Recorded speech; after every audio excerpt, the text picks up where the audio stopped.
नमस्कार दोस्तों, मैं अभय आपका स्वागत करता हूं खेती के वीडियो में।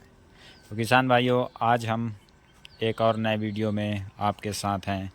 तो हम आज आपको अपडेट दे रहे हैं किसान भाइयों, अपने जल का जो हम खेती में उपयोग करते हैं पानी, तो वो हम कुएं से पानी का उपयोग करते हैं। यही हमारी वाटर बॉडीज़ है, यानी जिससे कि हम पानी निकाल के अपने कृषि में उपयोग करते हैं। कृषि में किसान भाइयों, भूमि के बाद जल ये दूसरा बहुत बड़ा महत्वपूर्ण चीज़ है। इसके बिना तो खेती संभव ही नहीं है।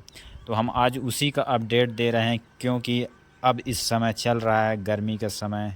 आज 13 अप्रैल है।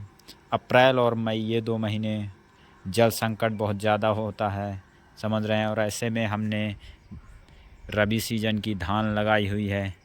तो जितने भी हम फसलों की खेती करते हैं उसमें धान सबसे ज़्यादा पानी लेती है, तो उसी का हम खेती कर रहे हैं। तो आज हम उसी का आपको अपडेट दे रहे हैं किसान भाइयों,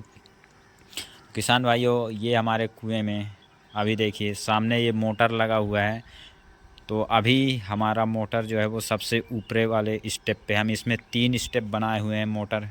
तो एक जो सबसे ऊपर है वह आपको देख रहा होगा, जिसमें अभी मोटर रखा हो। दूसरा स्टेप ये, और फिर उसके नीचे आपको एक तीसरा स्टेप भी दिख रहा होगा किसान भाइयों। तो अगर तीसरे स्टेप तक मोटर जाती है तो फिर हमारे कुएं के पूरे नीचे से पानी ले लेती है। लेकिन अभी हमारा जो पंप है, मोटर, वो पहले स्टेप पे है। अब अप्रैल का महीना चल रहा है और धान के खेतों में पानी हमेशा भरना पड़ता है।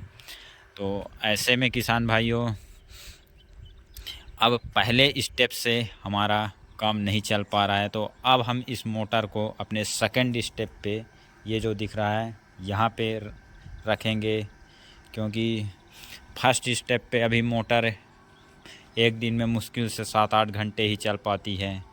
वो दिन को हम सुबह मान लीजिए 9 बजे चालू करते हैं तो वो लगभग 2 बजे तक चलाते हैं, फिर बीच में 1-2 घंटे का रेस्ट, फिर शाम को 4 बजे से फिर 7 बजे तक।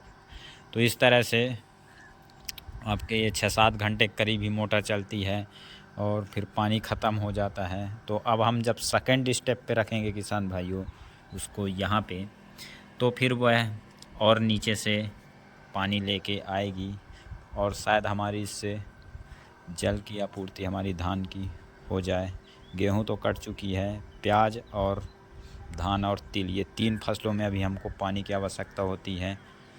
तो प्याज भी अब मान लीजिए अपने लास्ट स्टेज पे ही है, उसमें 1-2 पानियाँ और लगेंगी, उसके बाद वो भी तैयार हो जाएगी। बाकी धान को अभी लगभग पूरे 1 माह, 10 से 15 मई तक अभी पानी की आवश्यकता होगी, क्योंकि अभी धान हमें जो है वो फ्लावरिंग स्टेज पे है, बालियाँ अभी निकल रही हैं उसकी, और परिपक्व होते समय तक इसको अभी लगभग महीने भर का समय लगना है, तब तक पानी की आवश्यकता है। तो किसान भाइयों, तो चलिए दिखाते हैं और थोड़ा आपको नज़दीक से लेकर कि किस तरह से हमारा ये कुआं है जो कि हमारे धान की खेती को सिंचाई कर पा रहा है, कितना इसमें पानी का जो स्रोत है कितना तेज़ है। तो दोस्तों, अब मैं कुआं के जो अपने थर्ड स्टेप पे खड़ा हूँ, आप देख रहे होंगे ये थर्ड स्टेप, इसके ऊपर जो हमारा ये सेकंड स्टेप आप दिख रहा होगा। तो किसान भाइयों, अभी कुआं में हमारा पर्याप्त पानी है। और जो हमारा ये मोटर है 1 HP का मोनो मोटर है किसान भाइयों। तो ये 1 HP का मोनो मोटर समरसीबल के 1.5 या 2 HP के बराबर फोर्स देता है, क्योंकि ये कम दूरी से पानी निकालती है। तो इसलिए ये मोटर आपकी पर्याप्त फोर्स देती है, इसलिए हमारे धान की जो खेती में पानी की आपूर्ति हो पा रही है। तो किसान भाइयों, अभी हमारे कुएं की वजह से वाटर लेवल तो बहुत अच्छा है। ये लगभग इसकी गहराई 36 फीट के करीब है और चौड़ाई यही 12-13 फीट होगी। तो इस वजह से किसान भाई, इसमें वाटर लेवल बहुत अच्छा होने के कारण हम धान की खेती इस सीज़न में कर पा रहे हैं। और लगभग 3 एकड़ खेती हम इस कुएं के माध्यम से करते हैं किसान भाइयों।